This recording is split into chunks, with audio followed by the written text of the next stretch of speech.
admit, he will still remain senator. The Ombudsman ordered a senator's dismissal.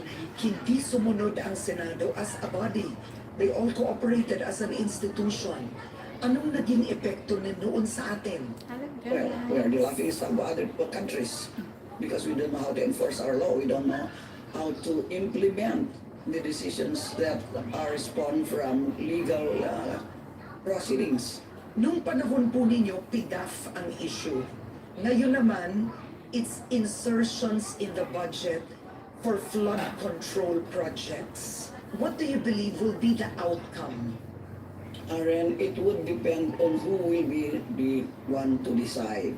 If the person to decide is a man of integrity, or the institution to decide is composed of people of integrity, I am very optimistic that something, concrete will occur. But if these officials who will decide what will happen will scratch each other's backs, goodbye, the pessimism comes in. The President said wala siyang sasantuhin, kamag-anak man, kaibigan o kaalyado. Do you believe him? I won't even give him the benefit of the doubt. Why is that? Well, because there have been some instances where he had said something, but he did not comply with it, or he wells on his promise. So you But don't... there's always a first time. No, my question is, why did not Martin Romualdez ask the DFA to cancel the passport on Zalico? He seems to be, covering up for him. He seems, I said, I did not say, because today, while they may have undertaken to cancel his travel authority, his passport is not being cancelled. But it should have initiated by Martin while he was speaker. If this government is serious, what actions should they do to bring Zaldico back home or bring him to justice? What can they do?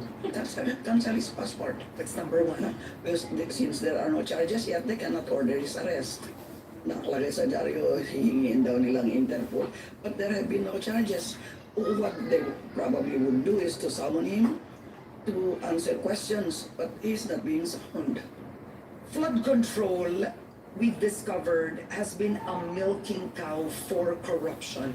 Yes, even entire country, even in Ilocos Norte, it's the Vizcayas who are the contractors. All throughout, but they are very selective. They only concentrate on Mindoro, Bulacan, ever. So ang tanong ko, why is it with our modern systems and our laws, it's still so easy at this point to rig infrastructure projects, give kickbacks, considering may ombudsman naman, may hustisya naman.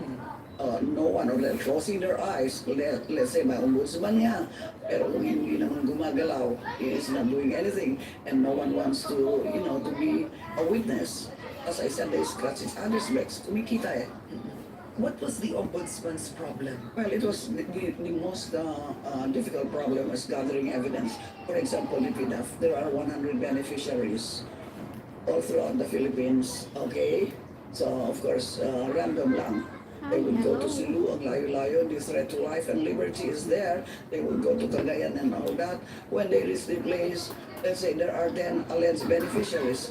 9 of them they say, no, we did not receive any amount. Even the number of violators, given the number of purported beneficiaries, wala ka namang mag-gather. So, in the few times that you can gather, alright, you file a case, sasabihin nila, this has been pending for a long, long time, and therefore, there has been delayed justice and all that. So it depends in a long, long time because you inherit an old case and then you check 40 of the 100 beneficiaries. It takes time, and then after the fact-finding, if you believe that there's no probable cause, or you believe that there's no reason to segue to preliminary investigation, you dismiss the case. Now, if you go to preliminary investigation, again, it's difficult to conduct preliminary investigation because the respondent is abroad. When he comes back from abroad, he says, oh, I need a lawyer. You allow him to get a lawyer of his choice. So many reasons and all that. Palagay niyo po ba si Zaldico makukulong? Well, if he is convicted, makukulong yan. Aabot kaya doon? Of course, why not? If the charges are proven to be right, Correct. See, he would. Mm. But then, may mga nakulong na po noon nung Napoles case. Na Senators, tatlo. 3 senators, Oo. and a president na hindi naman yung pinaf yun. Si President GMA, she was detained because of the chipstick case, I think. Palagay niyo po ba sa Pilipinas ang hustisya pagdating sa politiko ay nagagamit rin politically? In other words, are political enemies just using accusations against fellow politicians? Is genuine justice served? All right,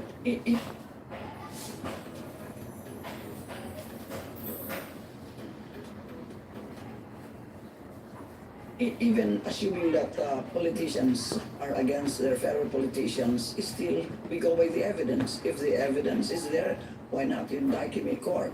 But if it's a mere, harassment or what, then if the judge is fair enough, then he will dismiss the case. What about the status in the Philippines? Do you believe that to be true?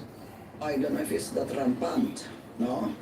But by all indications, kung na-acquit sila, despite the strength of the evidence, something must be wrong with the system. Something must be wrong with how justice is dispensed. If you were to change or improve the justice system in the Philippines, what would you do? Well, to begin with, you have to appoint justices that are straight. No matter how good your laws are, if the judge is corruptible, walang mangyayari. It will be the same. You see, up to now, there are some justices who are, no, I want to use the generic word judges who are corrupt. And yet, they are not weeded out. Medyo takot ang mga tao magsabi because if you bribe a judge, you are equally guilty. We have to have a judicial and bar council that is fair, that is neutral, because as I said before, members of the judicial bar council are reappointed. Now, if you are appointed, you have to cater to the politicians who will be the ones who will pass over your qualification in the commissional appointments. So ikaw naman, pagbigyan mo siya kasi gusto mo ulit maging member ng Judicial and Bar Council. So if the Constitution were to be amended, there ought to be no reappointment of a member of the Judicial and Bar Council. That would change everything. Well, Kasi hindi ka na that would not sisiksik sa politiko. that would not necessarily change, but it will at least make a difference. You've dedicated your life to justice. With cases like this that's happening today in 2025, do you feel that structurally the Philippines can still change, or it's too broken at this point? I wonder if the politicians who are involved in all these anomalies are, scared of what happened to Nepal. Did you see that finance minister who was thrown to the water and they joined him there and boxed him? Good, he was not killed. I don't know if he was killed, but they did not report it. Anyway, there ought to be, some strict, well, I am again referring to appointments, strict vetting with respect. Because if the judge is honest, no matter how much you try to influence him, if he is not, he cannot be influenced, he will stick to the law. But if you are, the trouble is that if you go join the government, people, this culture, people expect you to have, you are staying in a, rickety rock apartment.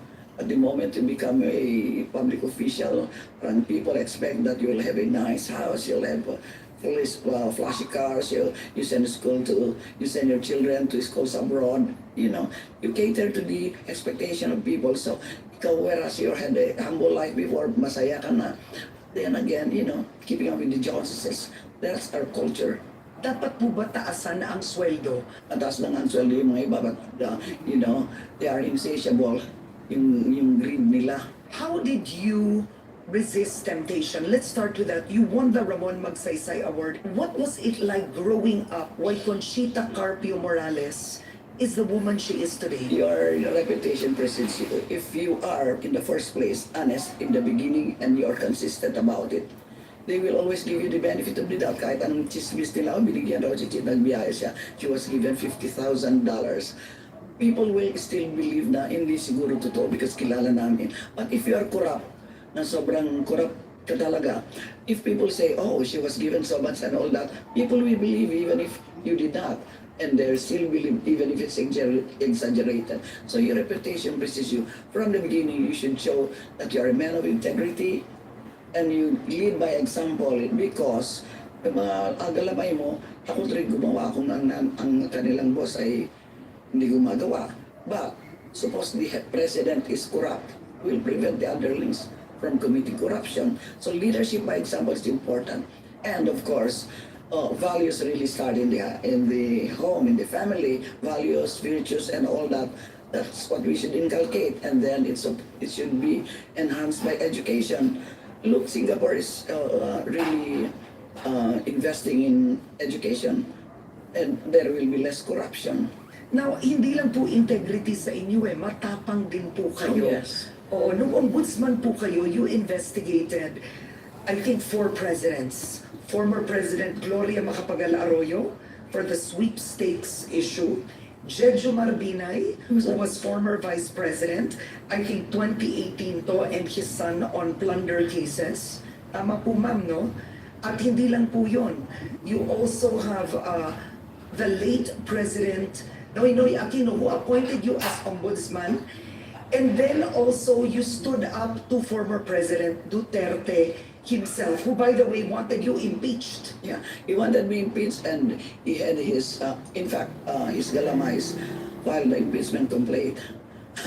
Unfortunately for him, it did not lift up, and he filed 2 cases again through his galamais, 2 before the Supreme Court, 1 for disbarment. What did the Supreme Court say? You cannot disbar a person who is impeachable. You cannot counteract the law. So they dismiss it. Then another one, for overstaying as an ombudsman, they thought that since my predecessor resigned and she had a few years left, that was only the number of years that I was supposed to hold office. But the law says that when you appoint an ombudsman for any reason, if the predecessor did not finish the term, he or she is given a fresh term. Talo sila. I'm a survivor.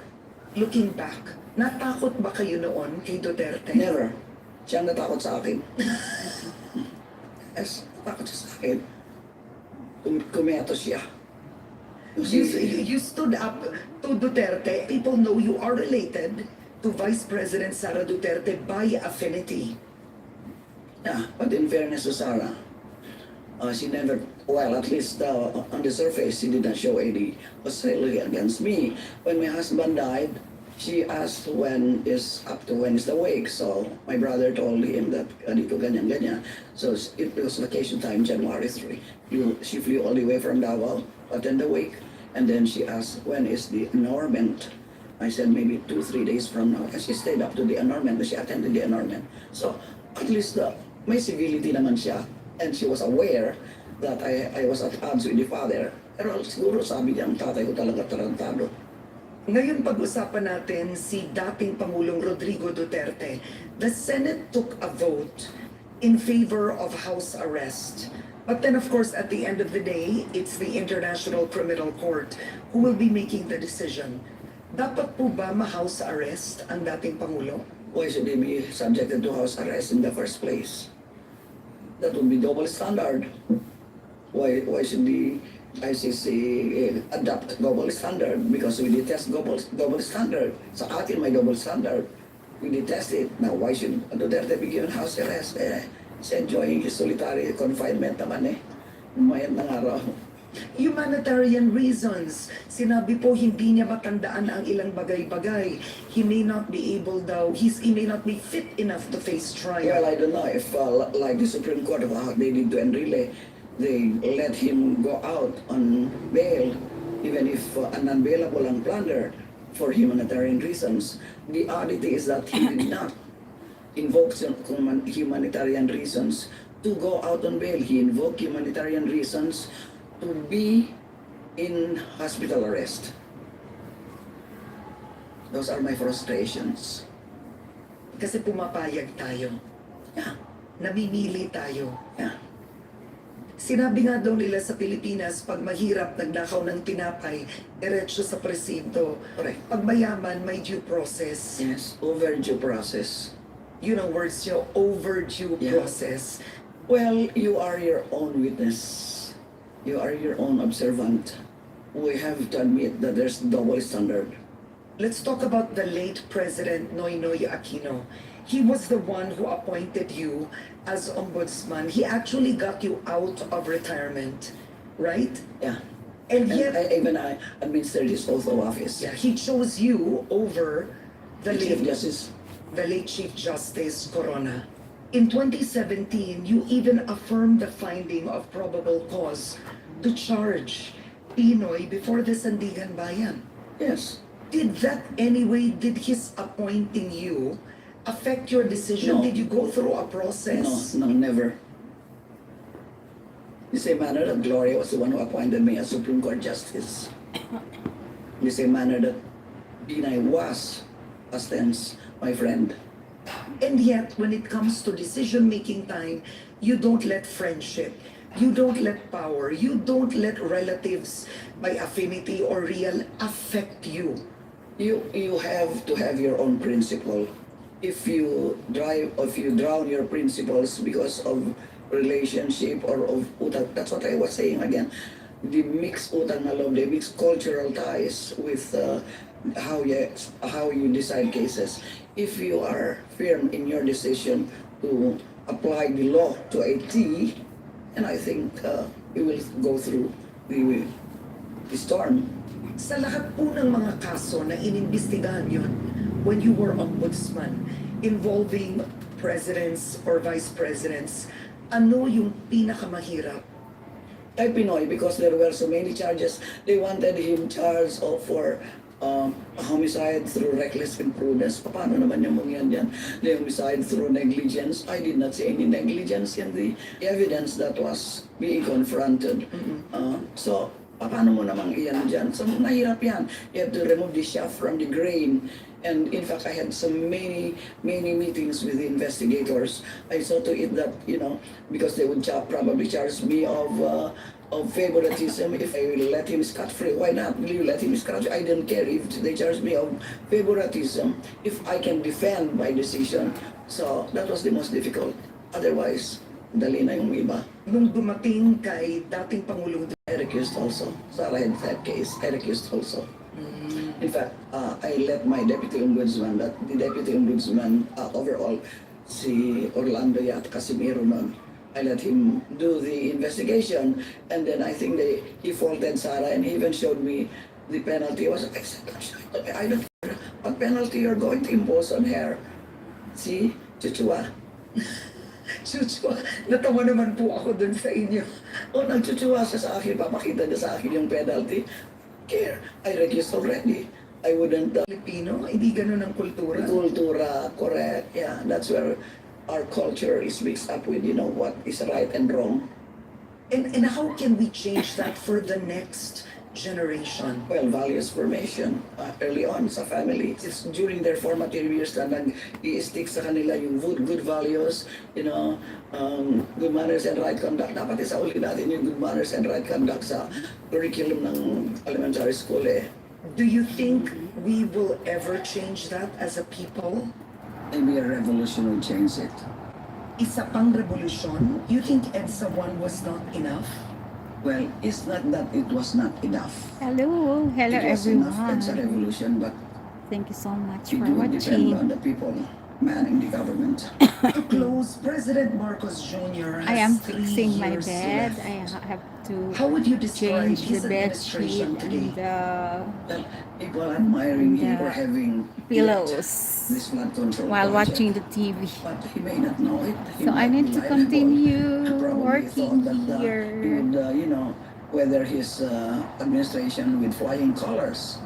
But while you may see the sincerity in him by trying to change things that have turned sour, people are also not optimistic about his present disposition of or present administration. The way this flood control thing is turning out, look, they blame him for Magalong's resignation and all that. They blame him for trying to interfere in this ICI. President who does not have immaculate background. people could hardly give you the benefit of the doubt. So they still blame him for Magalong's resignation, whether or not it is to the wall is another matter. But if the president is really sincere in making use of 3 remaining years as president, he could still try to improve his image. Otherwise, we are going to perdition. Other than image, what do you believe should the president be doing today to really change the Philippines for the better? Well, we have a lot of problems. It's difficult really to be president. So I don't know who his advisors are. He ought to have good advisors in order to carry out his mandate as president. It's really difficult to be president. We have a big amount of utang. See? And then he's trying to sweet everything, like returning the money to PhilHealth, you know, and trying to give 20 peso a kilo rice. And labas daw. I don't even know. I just Meron heard naman it. po, oo, nagsimula po. Pero sa pananaw nyo, sapat po ba ito? Ito ba ang kailangan? Cosmetic lang yan. Ayan. You solve the corruption. That's the number 1 burning issue today, corruption. The what could rightfully go to public services, health services, and all services that the people need, if they go to the pocket of the corrupt. And do you think corruption will be solved? Corruption can never be solved. It can be minimized. But the Philippines has no monopoly of corruption. But at least it should not be as scandalous as the corruption that's facing us now. It's too much. For 3 years, this scandalous corruption went on. I'm sure they sensed the presence of this, but why did not tap this in the bud? And look, like unlock. They are in possession of records of this Kaya couple, 450 bank accounts. Hindi ba red flags yan? Why did that call the attention of people? The presumption is, maybe I'm right or wrong, is kumita rin sila. Lahat kumita. Yun ba yun or are we lazy? Ganun ba yun? I'm Hindi, curious, is hindi it lazy. corruption No, no, or no. are people, or It's are intentional corruption. Hindi pwedeng magkataon lang na ano. No. Intentional corruption yan. Hindi pwede nagkataon. Sige na nga. No, never. When they start, you're hungry for money, you're hungry for power. Sa mga nanonood na kabataan ngayon, who could be the hope of the country, what can they do? What do you want to tell them? Mga bata, habang kayo ay bata, you have to absorb good values of honesty, integrity, of respect for the law. Hindi pwede kayong palaboy-laboy lang. Hindi pwede kayo na lahat naman gumagawa. No, you cannot do that. The parents, give time to your children even if you are busy working. Give time for them, inculcate in them the values, the virtues of honesty, of everything that has to do with good principles and good moral conduct. Sa lahat ng nangyayari ngayon, sa mga pagdinig ngayon on these flood control anomalies, ano ang kahihinatnan nito na gusto nyong makita? At justice will surface.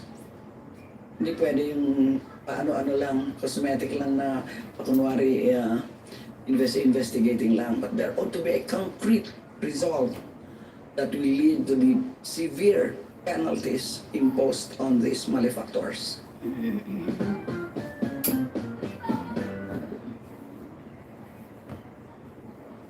Kailangan ko ng pera ngayon na.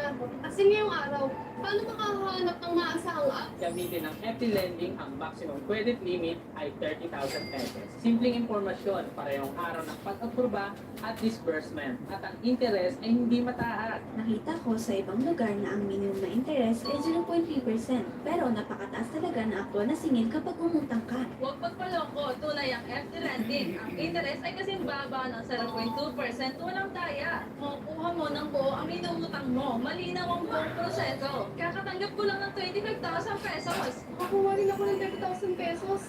Tuloy ang shopping. I-click ang video link para mag-apply sa iyong credit limit. Hanggang 30,000 pesos ang maximum at talagang mababa lang ang interest. Tunay ito. Walang daya, kaya mag-apply ka na. Walang stress sa pagbabayad. Sobrang convenient. I-click na ang video link sa ibaba ng screen. At subukan mo mag-apply. Ang nanay, dapat wise 24/7. Buti na lang, nahanap si Tala, ang aking naging partner sa pag-upgrade ng aking bahay. Piruin nyo, one valid ID at Android phone lang. Nakairam na ako. Ito nga pala yung una ko na kitchen organizer. Pasok sa 1,000 pesos na budget. Up to 25,000 nung pwedeng mahiram. Kaya na nabayaran ko na yung una kong loan. Pumiram ako ulit. Ito nga pala yung sunod kong nabili. Kitchen rack with wheels. Bongga, di ba? Legit na legit dahil balita. Over 100 billion pesos na ang loan sa na-disburse dito sa Pilipinas. Kaya naman ako, excited na ako sa next loan ko. Kailangan ng pangmalakasang home upgrade. Magtiwala na kay Tala. Download now on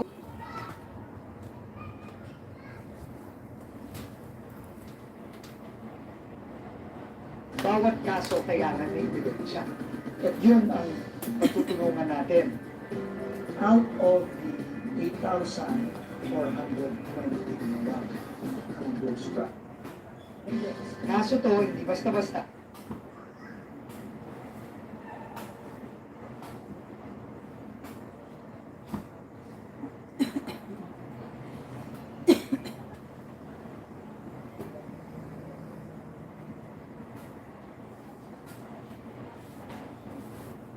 Kailangan conviction ang goal.